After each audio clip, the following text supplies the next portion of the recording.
Cable television, are we ready? Yes, sir, we are ready. Oh, good. Then as soon as Evan tells me we can start, we will start. There we go. Okay, thank you.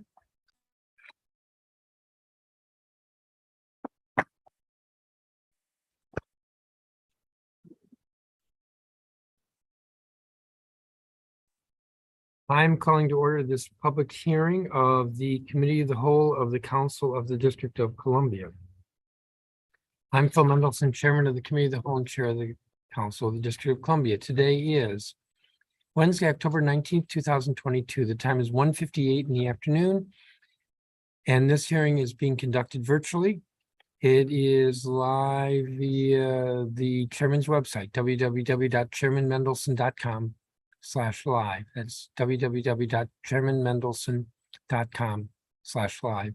It's also being broadcast on the council's website, www.dccouncil.gov, and Council Channel 13, and the Office of Cable Television, which is their website is entertainment.dc.gov. The subject of today's hearing is consideration of two bills. Bill 24-251, which is entitled Contractor Indemnity Act of 2021, which was introduced on May 19th, 2021. And the second bill is Bill 24-252, entitled the Subcontractor Prompt Payment Amendment Act of 2021, which also was introduced on May 19th, 2021. And both bills were co-introduced by council members Bonds. No, I'm wrong. The Subcontractor Prompt Payment was introduced by council members Bonds, Nadeau, and Che. And the Contractor Indemnity Act was co-introduced by council members Bonds, Nadeau, Che, and Pinto. The purpose of Bill 24-251 is to prohibit a contractor from requiring a subcontractor to indemnify the contractor when the contractor is negligent. And the purpose of Bill 24-252 is to prohibit a general contractor from withholding payments to subcontractors on completed work to offset payments on another job. The hearing notice says that witnesses, their testimony is limited to 4 minutes, and the record will close in 2 weeks. That is at 5 p.m. on Wednesday, November 2nd. Again, the record will close at 5 p.m. on Wednesday, November 2nd. We have 3 witnesses, and assuming they're all here, they will be let in. Ike Casey, who's Executive Director of the American Subcontractors Association of Metropolitan Washington. Cindy Athe, who's president of Precision Wall Tech, Inc., and Fred Cotting, who's executive vice president of the Iron Workers Employers Association of Washington, D.C. I am sorry that I kept you all waiting, and I'm not sure I have a good excuse, but I appreciate your patience. And we will begin with Mr. Casey, and I have a copy of your testimony. Okay, thank you, Chairman Mendelson. We've been pursuing this for a couple of years now, and I would assume that the reason it hasn't come up is that the people that are really hurt the most are probably no longer around. You know, they've been hurt by these contract provisions, and they go out of business, and that's not exactly you know, it's not news. They just go away. But as you said, the contractor, and by the way, I am Ike Casey, as you said, but my association is the American Subcontractors Association, and I am also speaking for the Alliance for Construction Excellence, which is made up of the premier trade associations in the subcontractors specialty trades area. We include the American Subcontractors Association, the Iron Worker Employers Association, Mechanical Contractors Association, National Electrical Contractors Association, and Sheet Metal and Air Conditioning Contractors. We really feel like this both of these bills are long past due. I'll speak to the Indemnity Act first. I mean, if I broke it, I need to fix it. If you broke it, you need to fix it. If you broke it, don't tell me I have to fix it by contract. This is the law. I looked it up. I found a 2013 study by ASA. And this law in that study was enacted in 41 states. And then I Googled, that was a 2013 study. So I Googled it and found a 2021 study by a national law firm that indicated the only jurisdictions that do not have this law are DC, Alabama, North Dakota, and Vermont. So those four are the only ones that do not have this protection for subcontractors. It's common sense, and I hope that you will pass it. Now, the other bill, you want me to speak to both, is that correct, Chairman Middleton? Yes. Okay, the other bill, the prompt payment bill, is a more nuanced bill, and it really needs to be passed because right now there are subcontracts that are being let in the district that are different from the subcontracts in Maryland and Virginia, because this pass-through, this offset is not allowed in Maryland or Virginia.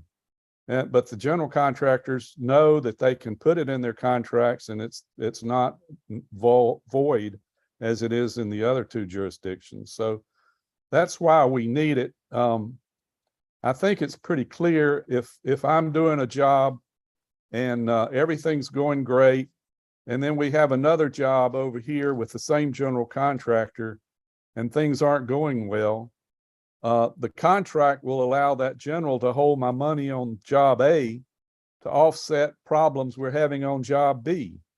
That's not only unfair to the subcontractor, but it's very unfair to the owner. If the district is the owner in this case, then their subcontractors are getting punished on their jobs for a job that might be for a different owner. So you don't, as an owner, this is something that you really don't want. And that was the reason it was passed in Virginia and why it is law in Maryland. I think if I've got 15 seconds, and I hope that you'll consider this and the council will consider this, and that we'll really look at ways to get construction subcontractors out of the business of financing construction. That's our ultimate goal. Thank you, sir. Thank you, Mr. Casey. Ms. Athy? You're on mute, Cindy. Good afternoon. My name is Cindy Athy. I'm speaking for the American Subcontractors Association of Metro Washington and as the owner and president of Precision Wall Tech, Inc., a woman-owned CBE small business in the District of Columbia in Ward 8. Precision is a painting and wall covering and special coating subcontractor established in 1984. Our business is a true example of how incentives like the CBE program provide opportunities for well-meaning businesses to grow, thrive, and prosper. And we are very grateful for the success that we have had experienced in the last 12 years of being a participant in the CBE program. I'm passionate about workers' rights and about helping to create more prosperous, equitable inclusions and sustainable environment in the District of Columbia. And I know that we share the same passion, and I appreciate the opportunity to testify here today. First of all, speaking to B-24-251, Contractor Indemnity Agreement. I see this from time to time in my subcontracts on different projects in the district. All of us agree if we are negligent that we have to suffer the consequences. But if we're not negligent, nor partially negligent, why should we be left with all of the liability?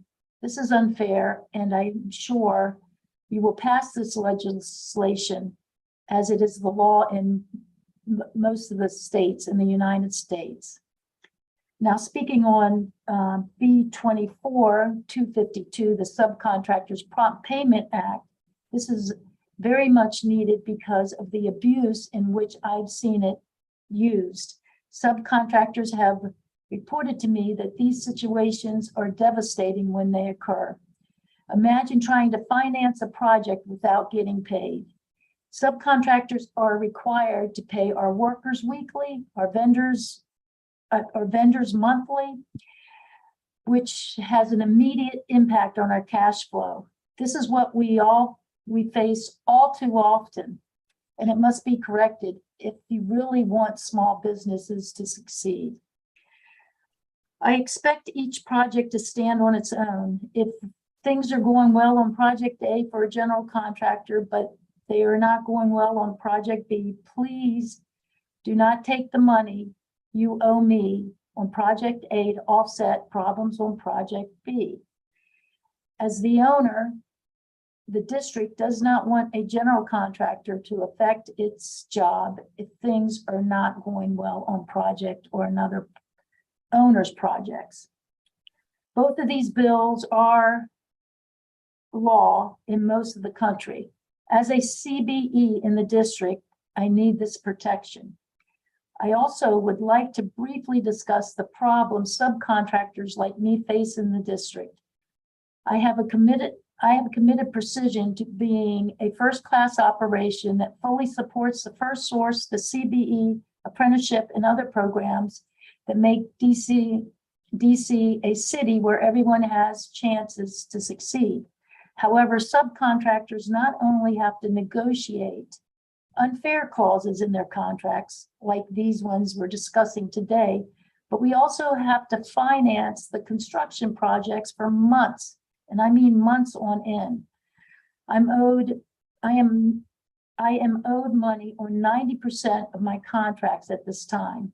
This money I cannot use to bid additional work or invest in my workers or improve my company, and I'm forced to wait for long payments. This must be changed because I would not have survived if it was this bad when I started my business. So please do all you can to make sure construction subcontractors in the district are not forced to finance the jobs. And again, I want to thank you for your time today and allowing me to share my thoughts on these topics. It's a very vital interest in our community. Thank you, Ms. Athey. Did I pronounce it correctly? Athey? Athey, yeah, Athey is good. Fred Cotting? You just muted yourself. I'm not sure. Am I unmuted now? Yes, you are. Mr. Chairman and members of the committee, it's good to see you again. As indicated, I am Fred Cotting, and I represent the Iron Workers Employers Association of Washington, D.C. I also am here on behalf of the members of ACE, which Mr. Casey previously mentioned. The Iron Workers Employers Association was established and incorporated in the District of Columbia in 1959. Those organizations and their members have offices and projects throughout the district. Members of the Iron Workers Employers Association provide reinforcing steel, structural steel, window wall, curtain wall, and related products on projects throughout the district, including the Wilson Building. In regards to 24-251, general contractors in the 1990s began to insert onerous provisions in contracts, including those which require subcontractors to indemnify the general for costs resulting from negligence of others on the project. And as Mr. Casey mentioned, if a subcontractor caused the damages, it should bear that loss, not loss caused by the general or other subcontractors on the project. Bill 24-251 bars this unlimited liability and joins the vast majority of jurisdictions in the United States in doing so. So we request your approval of Bill 24-251. I'm jumping to the other bill now. While members of the IWA and the ACE organizations finish a project, they should be paid for their labor and supplies provided on that particular project. General contractors at times offset payments for that project against other projects for alleged claims. Payment on completed district projects should not be withheld because of some dispute on a totally unrelated project. That dispute could be even on a project in Virginia, Maryland, West Virginia, Tennessee, or elsewhere. Those offsets have been barred and banned in other jurisdictions. Examples are your neighboring jurisdictions, Virginia and Maryland. Bill 24-252 remedies that unfairness. It helps your small businesses and your small suppliers. I have submitted talking points on Bill 24-251, and we request your approval of that bill. Thank you. Thank you, Mr. Cotta. I have your statement and I have Mr. Casey's statement. Ms. Athey, I don't have your statement. Could you provide that? Yeah, somehow I thought I did, and it didn't go. So I've got to try it again. cow.dccouncil.gov. At DC Council, I didn't get that right. cow@dccouncil.gov. And Miss Athey, we spoke a couple weeks ago Yes. we about did. another issue. I just want to acknowledge that I remember talking with you. Oh, thank you. Promptly after that, I managed to get a mild case of COVID, so I still need to follow up. Oh, no, I appreciate that. Please do. I've made some progress with some different things, but I could use your help. Yes. So I'm a little bit confused here, whoever wants to answer. I don't get why a contractor or how a contractor gets by with saying that if there is any liability on my part, the contractor's part, that I'll make the subcontractor bear the responsibility. That's a good question. It does. Go ahead, Fred. Do you have a good answer? I am going to try to, You're good. You're good. Well, when you put in your subcontractor's contract a provision that you're going to provide indemnity or you're going to provide a bond which covers that, then they do have the leverage with the subcontractor on that contract. They have to provide it. They provide the coverage through a bond or through the subcontract itself. And the generals have been very able to do that, commencing back in the 1990s. When I mentioned the owner's provisions, that's one of them. Mr. Casey, do you want to add? No, I think that covers it. I mean, I haven't seen a case in which this came forward, but like I said, too many, and I would say a majority of the subcontractors just sign the subcontract. They don't read it and they don't realize this is in there. And if it happens, if somebody gets hurt on a job and they're considered liable, their insurance rates go up, they can't bid any more work. Eventually they go out of business and we never hear of them again. So it's happening, but we can't bring those contractors back and have them testify to the fact. And they can't dispute it in court because they've signed the contract. Well, they can, but it's just like anything else. The court looks at the contract first, as I understand. I'm not a lawyer, Fred is. So they're going to look at that first, and that usually, in some cases, might just close the door. if they've signed that contract. Mr. Cotting, is that your reading of it? That is exactly what it is. When, as a subcontractor, subs sign a contract with a general that has that provision in it. And thus they have to comply with that provision in order to get the contract. And that provision will state that you will indemnify the general or any other negligent entity on that job. It sounds ridiculous, but that is the fact. And we have had meetings with subcontractors who have acknowledged that they are subject to that, and that they, in order to comply with the contract, they then provide a bond. Now, some of your smaller contractors do not have the ability to bond a job, so they're excluded. So that's when we mentioned that it affects your smaller contractors because they're excluded from the job because they cannot bond off that liability to protect the general contractor and other subcontractors on the job. If a subcontractor caused the loss, he should pay for it, no doubt. But that's not the real world today. And this in turn drives up the cost for the subcontractor, Oh, yes. either Yes. through insurance or the bond. One of the two. I'm sorry, what?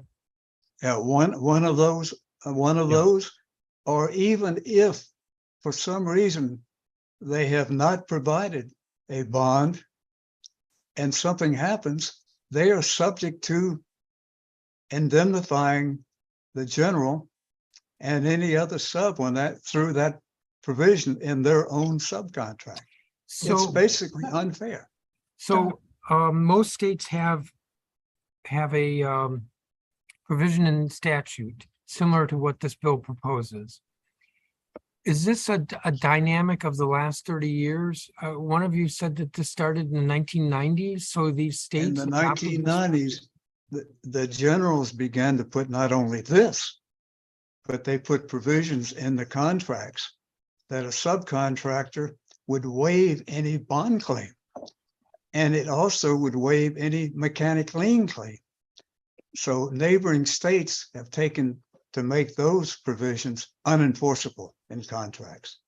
And so essentially what we're asking the district is to join them and making those provisions unenforceable.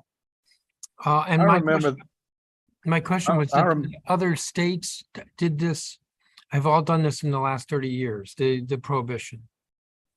I would say that's true. I remember it was Yeah. very big news in the 80s and 90s, and then it kind of went away.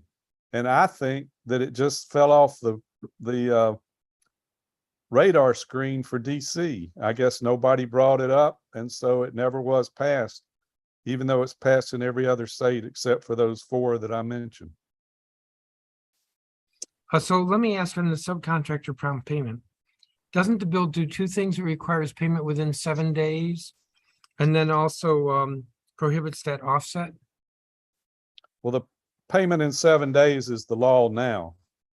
And so if the general has received the money for the sub's work, they have to submit that money in 7 days. But the courts would have to decide if that takes precedent over the right of the general to hold the money for another job. So it would get complicated legally because you'd have the offset bill versus the prompt payment bill. And so, a court would have to decide that, I think. Don't you, Fred? Yes, and I would supplement that by your neighboring jurisdictions. The latest to take it off and make it unenforceable is Virginia. And that was just in the past 2 years or so. And I was involved in that.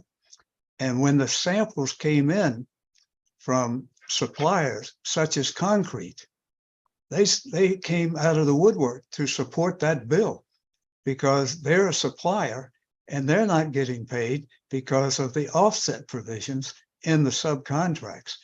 And some of the examples, Chairman Middleton, were projects as far away as Texas. Some of our minority contractors do work in other states. And so all of a sudden, this concrete supplier began to give examples to the legislative committee in Virginia of these offsets. And then we suddenly realized that you've got Maryland that borrows them, you've got Virginia, you've got your neighboring jurisdictions which borrow those offsets.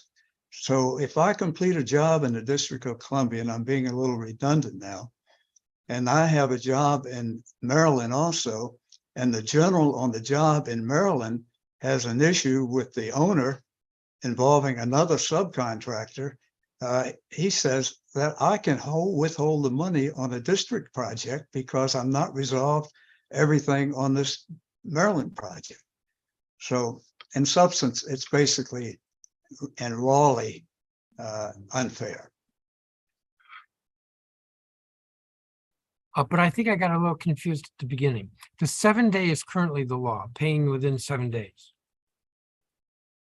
Yes, But I can offset paying you in 7 days because we have a conflict on a job in Maryland or in Virginia. Now, the way the bill's worded, it says that the has to be paid in 7 days if it's not disputed. So doesn't that give a loophole to the general contractor? Not disputed?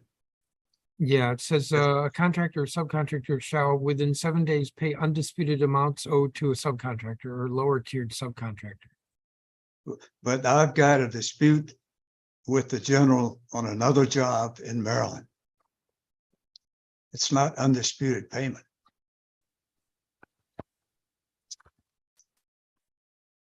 Yeah, no, I think we're confused here.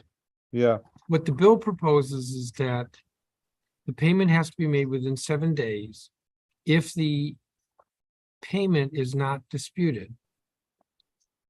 And then also says you cannot deduct or withhold from another project.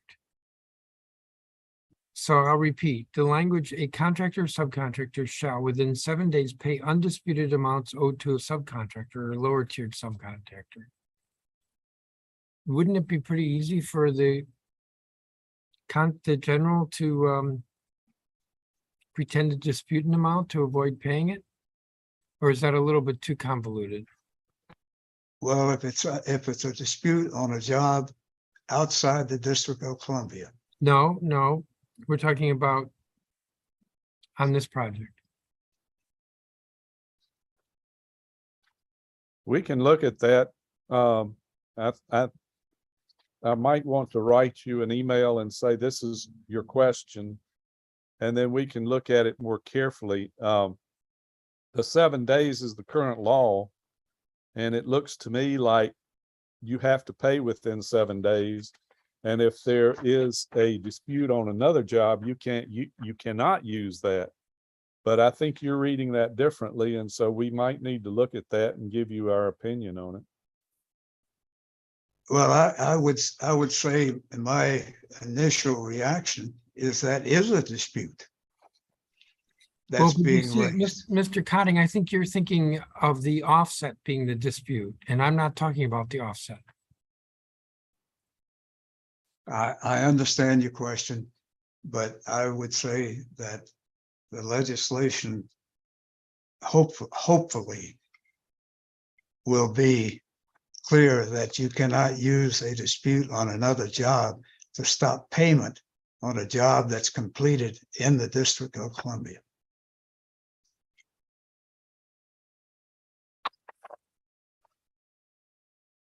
Okay, if you guys would look at that further, I'd appreciate that. Let me see what other questions I have. Give me just a moment.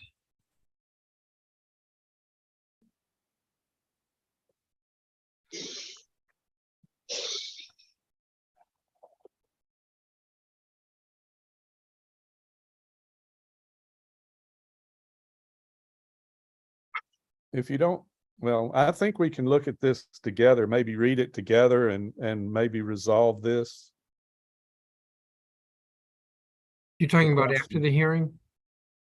We can do it now or after the hearing, however you'd like to do it.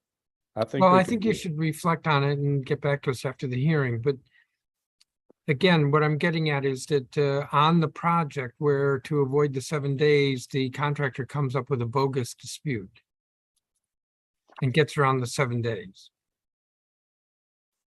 So your point is the dispute has to be within the District of Columbia in Well, I that don't think- particular job. No, on the project, it's just a loophole to get around the 7 days. Well, The out- the that's out the of- real world. That's used as a way to not pay you and not Cindy, pay how some of many- the small sums.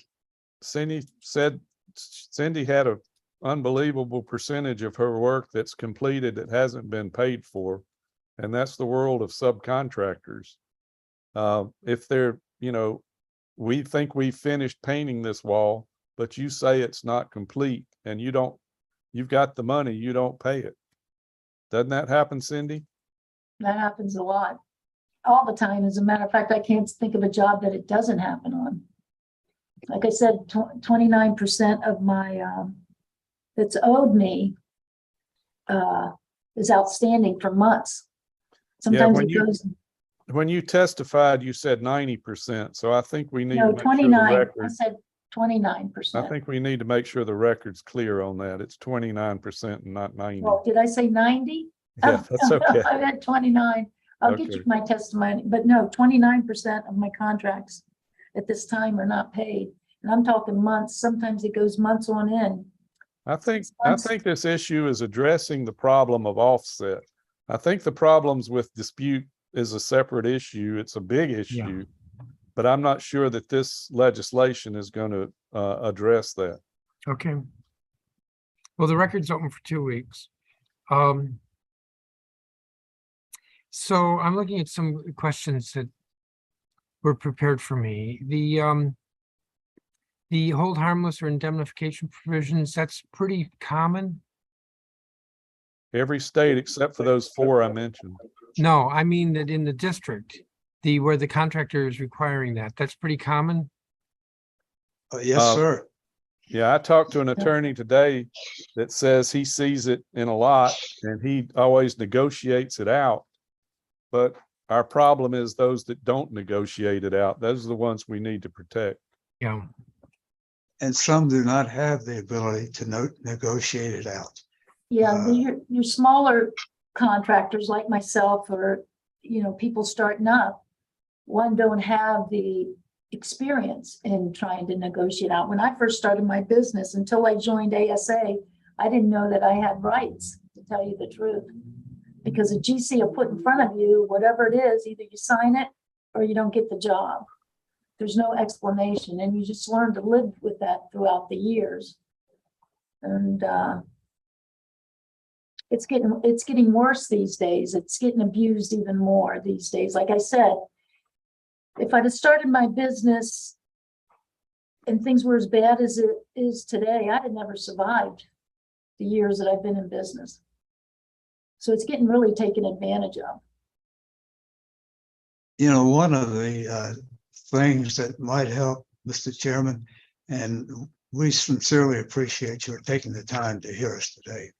For But sure. Black's Law Dictionary, I went to Black's Law Dictionary for the definition of indemnify, and that is, quote, to reimburse another for a loss suffered because of a third party's act or default. So what has happened is through that provision in a subcontractor that you have to indemnify the general or another subcontractor for a loss that you didn't cause. If you caused it or I caused it, et cetera, we should pay for it, but we shouldn't have to pay for something caused by the general contractor or another sub on the project. Yeah. And so that's why I went to Black's Law Dictionary for that definition. Thank you.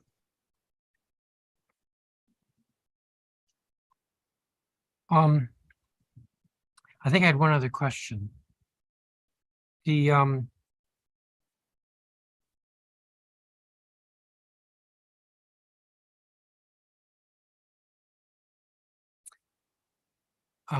the offset's pretty common. Still having impact on. How would these laws be enforced? Assuming they're adopted, how would they be enforced? To make them unenforceable in the legislation. Any provision that requires that would be unenforceable. That's how it's enforced. Give me just a second. So Fred, I take it, this means that in court, it would be unenforceable. It's really if it had to get to a court case, a judge would say, well, you can't do that, it's unenforceable. Because of the legislation enacted in the District of Columbia. Because of the law, right? And some of that,